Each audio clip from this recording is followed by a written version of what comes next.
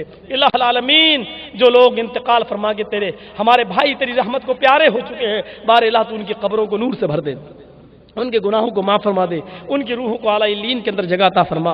جب تک تو ہمیں زندہ رکھ، اسلام پہ زندہ رکھنا، اور جب ہمارا خاتمہ ہو تو اسلام پر خاتمہ فرمانا۔ لا الہ الا انت سبحانک انی کنت من الظالمین۔ ربنا آتنا فی الدنیا حسنۃ وفی الآخرۃ حسنۃ وقنا عذاب النار۔ ربنا ظلمنا انفسنا وان لم تغفر لنا وترحمنا لنکونن من الخاسرین۔ ربنا تقبل منا انک انت السمیع العلیم وتب علینا انک انت التواب الرحیم۔ وصلی اللہ تعالی علی خیر خلق محمد وعلی آلہ وصحبہ اجمعین برحمتک یا ارحم الراحمین۔ السلام علیکم۔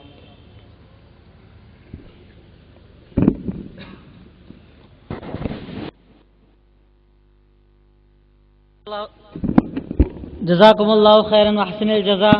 آخر میں تہہ دل سے شکریہ ادا کرتا ہوں، خصوصاً ہمارے جو مہمان خصوصی یہاں پر تھے، پنڈت جی، جناب اقبال صاحب، جناب عثمان پٹیل صاحب، کہ ان لوگوں نے اپنا قیمتی وقت یہاں پر دیا اور اس مجلس کے اندر حاضر ہوئے، جن کے آنے سے اس محفل کے اندر ایک روشنی ہو گئی۔ اللہ رب العالمین ہم تمام دوستوں کو، ہم تمام لوگ جہاں پر جو حاضر ہوئے، اے اللہ تو ہمارے آنے کو قبول فرما لے، اے اللہ تو اسے قبول فرما لے، آمین تقبل یا رب العالمین۔ جزاکم اللہ خیر۔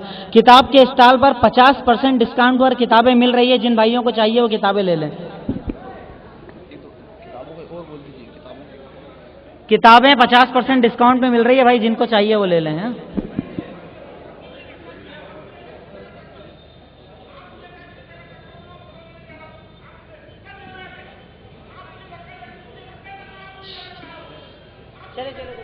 چلو اپنا کام